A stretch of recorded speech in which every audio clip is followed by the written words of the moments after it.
Welcome to channel AMEC, your insight to the Australian visa system.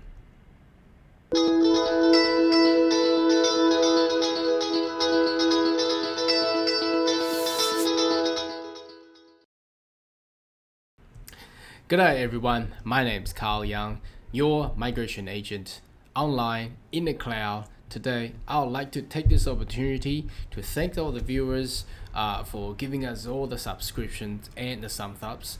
Now, I noticed that I missed out one of the visa category, which I would like to discuss and share with you today, which is the employment sponsored working visa under the subclass 482. It's a very commonly asked and inquired visa category for Australia visas. Now, the reason is there has been a lot of foreign workers and skills and professionals require to actually pump the economy of Australia. Now, this visa, from my view, I'll dissect it into two. Now, one is how the criteria were actually set for the sponsor, and the other one is how the criteria is required to be set and to be met by the visa applicant. So let's jump into it.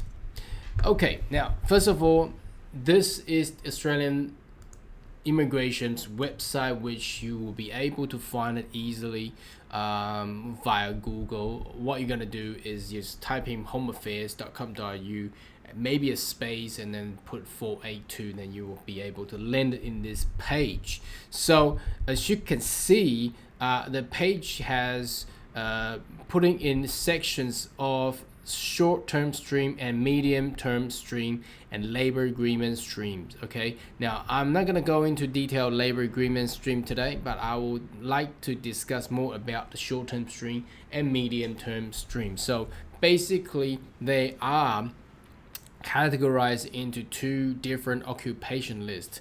Now, medium-term stream, you can see here, it's let me roll it up here. It's available if your occupation is within the medium-term stream. You'll be available after 3 years of work and transfer into permanent residency. Now, short-term stream, in another sense, you cannot. You can only renew, update another working visa once it's finished or lapsed, but you will never be able to transfer into a permanent residency after years of work. So that's the only differences. And how would they differentiate it?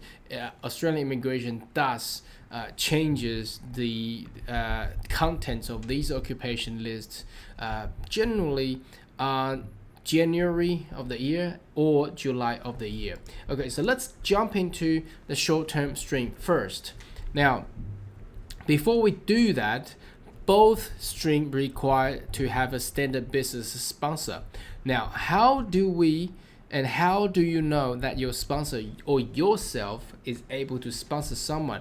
Basically, once you land into this page, if you see right underneath us of the pictures, and underneath the picture there is a little radio button down there. Okay, so let's click on that, then you switch it to the sponsors page. Okay, then once you hit that eligibility, that will give you all the explanations of how an employer or business or company will be able to meet the standard business sponsor requirements. So unless you have this sponsorship done, you cannot nominate, and the visa cannot be lodged or applied. So have to have a standard business sponsorship validity available to actually be lodged. So how do you meet that? You have to become a standard business sponsor. And how do you become a standard business sponsor? We can click on it and jump into it. That basically tells you all the requirements. So you have to be legally established and currently operating the business, have no adverse information, and additional requirement. Basically what it requires that I'll generally tell my client to provide is at least 2 years of financial statements and all the tax documentation, that including BAS, that's the business activity statements, or IAS as well. So that can be all lodged to the immigrations to be to get that SBS, what I call, or standard business sponsorship approved. Now after that, once we come back, let's jump in back to the sponsor one. Then once you got that, you nominate the worker under whatever the occupation that is. If it's gonna be in the short term, you will be in short term. If it's in medium long term, it will be medium long term. And you have to show that you are unable to find equivalent Australian workers. So by how they do that, it's called labor market testing. So again, it's very complicated process, and obviously the labor market testing will require let's come down here. We'll have all this detail in here. So you must have a copy of advertisement material used of advertising position must be provided. Okay, so it has to at least 2 advertisement in different type of media, and has to be a pay advertisement. It cannot be a free one. You cannot just be what you do on a lot of free media out there. For example, Facebook cannot be it's not gonna be allowed. I mean, the immigration will not take that. Okay, so at least 2. Down here, advertising Australia in English. You can't advertise this elsewhere, because this is what they call labor market testings. Advertisement including website, and must be run at least 4 weeks. Application or expression of interest must be accepted at least 4 weeks. So you need to accumulate all the CV and resumes during these 4 weeks and have a report to be sent to the immigration.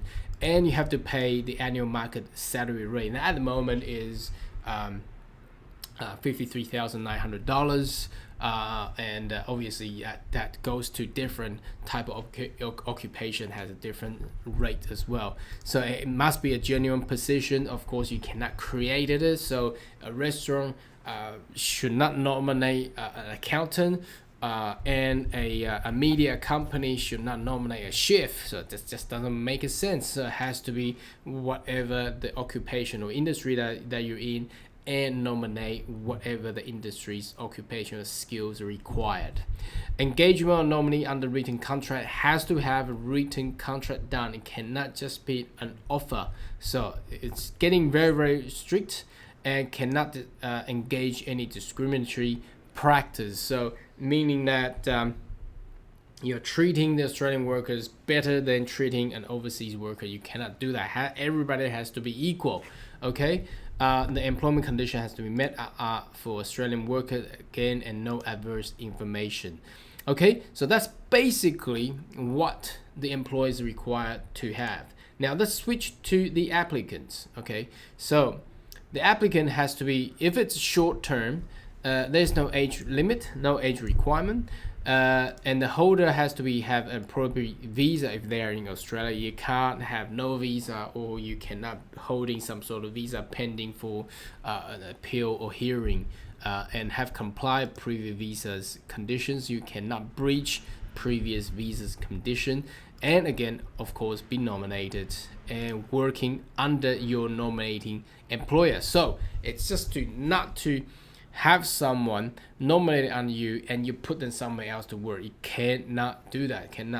Okay, and these applicants will require to have relevant skill. Now bear in mind, if your occupation is within it's generally not require skill assessment, but see here, some applicant must undertake skill assessment to demonstrate this, and they are as below. So we will get in there later on, and you have to have been working in your occupation for at least 2 years. You need to show that you have been in those jobs or work position for at least 2 years. If you don't have any work experiences, you cannot even lodge and become an applicant. Now here, the skill assessments. Predominantly, if you have studied in Australia, or you have an Australian qualification, you're required to have that. But mandatory skill assessment, if we click here, generally it will shows predominantly all the trades. So trades will including chef, cook, plumber, electricians, carpenters.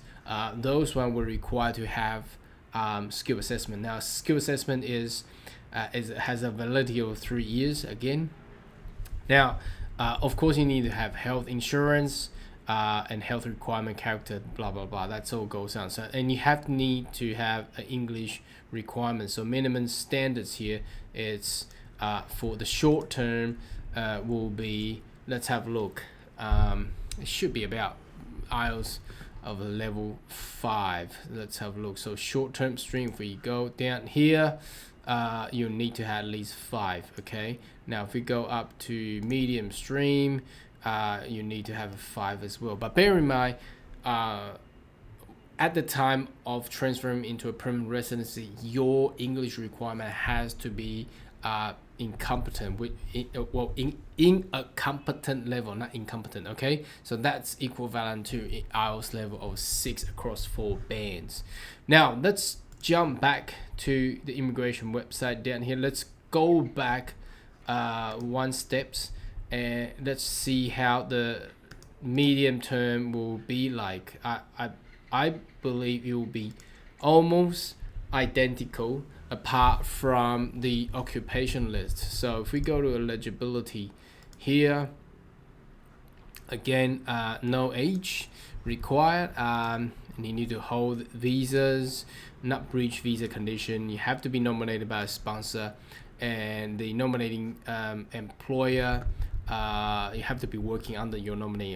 Again, skill assessment qualification is required. I have to have the 2 years work experiences, skill assessment for the trades, health insurance, and looks like it's all identical. So it's all the same. So basically, today's video is about employment sponsor working visa. So it's under the subclass 4A2.